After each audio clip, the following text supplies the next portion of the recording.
So what happens after happily ever after?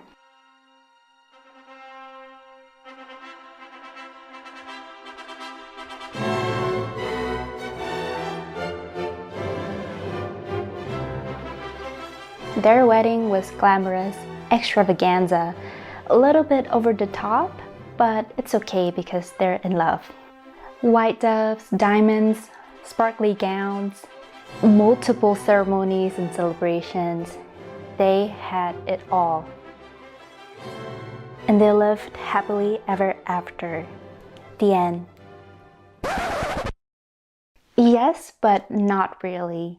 After the happy ending, behind the rolling credits, there are a lot of work and effort that goes unseen. And these stories are not reported. They're not overly romantic, not Disney movie worthy. They're also not devastating, not dramatic, and not sensationalized headline materials. What it is real, honest, and sometimes boring work that two people put in together to try and build something meaningful. It's a long-term, committed relationship. Whatever you label it as, a life partnership, a marriage, is such a big part of our lives and how we see ourselves. And if we're lucky, this is where we spend most of our lifetime. It's the foundation where we build our own family. So today, let's try and learn something about committed relationships. For us, it's almost our first wedding anniversary, and it brings a lot of memories as well as reflections for me.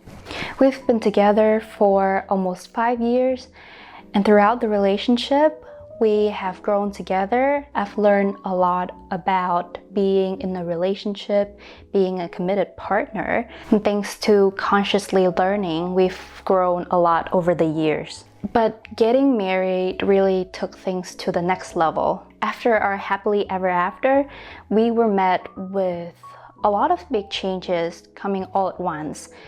We had to really step up our games and navigate the changes.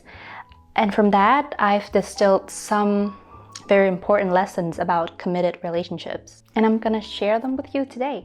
Disclaimer, all relationships are unique. Ours are monogamous and hetero. Yours might be very different, so you know best. Or consult a professional. So keeping in mind that what works for me might not work for you, I'll refrain from giving advice and we'll try to focus on just sharing my takeaways.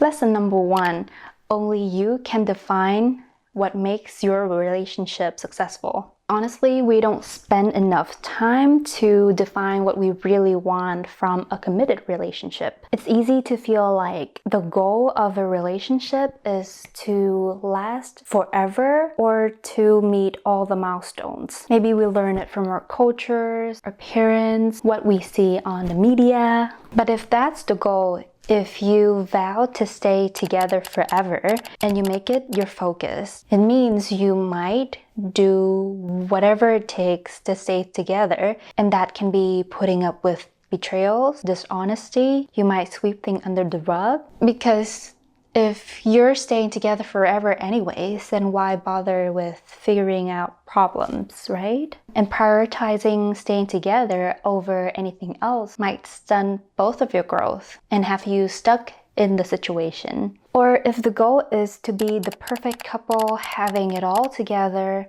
looking like a match, they have a house, cars, family, babies. They always look happy on social media posts. They go on vacations a lot together. If that's the goal, your focus will stay on those things, on external things, on other people's opinions, and you will do anything to keep faces. And that's also not sustainable or meaningful to your development as individuals. During one of our conflicts, we realized the irony in being so picture perfect from the outside looking in. We have sort of everything. We've met all the social milestones that a couple's supposed to meet, but we are still arguing and having really testing periods. It makes me realize that for every picture perfect couple, there might be a lot more going on underneath. Or you might have the goal to have a peaceful relationship, which I considered before. But you have to remember something. Two humans coming together, there will always be some kind of conflicts. That's why you want to find people whose values are aligned with yours. But it's not foolproof. There will still be different challenges. And what makes the relationship peaceful? A couple dynamics is really interesting. There are people who have never fought until they have kids, or they fight all the time but they last really long. Some can fight a lot early on and then less fighting as they grow. And some people have no fights at all, but there is some built-up resentment from not expressing and having open communication. In order to know the goal of your relationship or what makes your relationship successful to you, you need to experience a lot. For me, my goal for now is to be completely honest and open with the relationship. What it means is to share our emotions openly in a kind way, of course, is to stay interested in my partner, is to care and support their holistic growth, and to bring up any issues I might see. The point here is not to solve the problems forever, but it's to leave nothing unexpressed. Because if we don't talk about things, even though they're small, they will build up and create resentment in the long term. Most relationships issues are perpetual. They don't get solved because they come from fundamental differences between two people. Maybe core values, maybe traditions, deep-rooted beliefs, conflict resolution styles. But sharing the issues mean to compromise and to strive for connection. By striving for connection every time a conflict arises, we're able to contain the conflict and avoid pressuring each other to change, because the individual growth is as important as the couple's growth. But here's a little caveat. Being honest and open doesn't make you stay together forever. Life might change. Priorities will shift. You might unintentionally neglect the relationship and stop actively contributing to it. People can grow apart. And if we're really honest about the reality that we're facing, then breakup might be the answer. It's a sad reality for a lot of people, but it also means they've done their absolute best for the relationship and for each other's lives. And the knowledge that a relationship can end anytime can be a great reminder for us to keep contributing actively to building a relationship, because what you care for will flourish.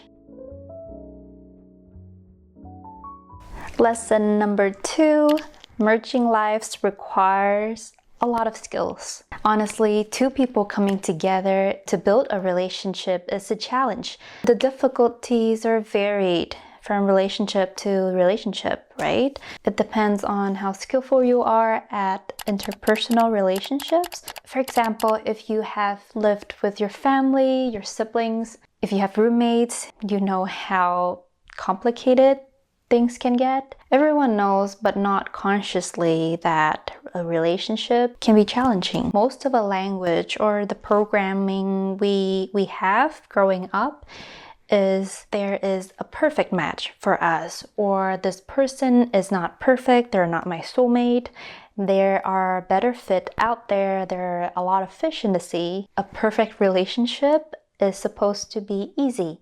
While it doesn't have to be extremely hard, a committed relationship definitely requires a certain level of effort to compromise and to accept. Imagine yourself as a separate entity with building blocks that are from your culture, your society's beliefs that might come from generations of people. Your parents, your grandparents, great-grandparents. Like maybe your ancestors experienced war or severe hunger, and you inherit that lack mindset from them. Even though you live in abundance, you are still insecure about food, money. Those things are deep-rooted, right? And then you meet another person who's also as complex and deep as yourself with their own baggages. To know and accept a person, you must face all of those people, the experiences, the beliefs, and the habits that have been built since the beginning of the whole lineage. You're representing multiple generations. It's not easy and straightforward for two separate entities like that to build a life together. And a long-term serious relationships comes with a lot of decisions, right? What kind of toilet paper you need to buy, how you might clean your kitchen, to bigger decisions like what kind of family you want to build, how will you raise your children, how do you treat your extended families. Each person will believe that their opinions and decisions will be the best, but what's best for the couple could be very different. And you might need to put a lot of work to communicate, to understand, and to accept. To be committed to a relationship with another person is to take all the steps to get to know all of those parts, to embrace them, to see the beauty in it, and to appreciate the generations-long journey that your partner souls has to go through. So yes, of course, being in a serious relationship requires you to step up and learn a lot about interpersonal relationship. But another skill that's also important is how much you know yourself, how much can you manage yourself. Being in a relationship might mean you face your shadows. A partner is the mirror that would reflect all of us. They would laugh at our jokes, share our happiness, but they would also reflect to us our fears, our insecurities, our limitations, your abandonment issues, your misguided beliefs about food, money, family. Being in a committed relationship pushes you to face yourself, to face discomfort, and examine your own pre-existing beliefs. This is why living alone is much easier than living with another person, because whatever you're doing, your habits are not being challenged by another person. While a relationship might bring up a lot of challenging feelings, you can make the challenge easier by opening up your mind to it, growing your skills one day at a time to become more emotionally mature as you grow with the relationship.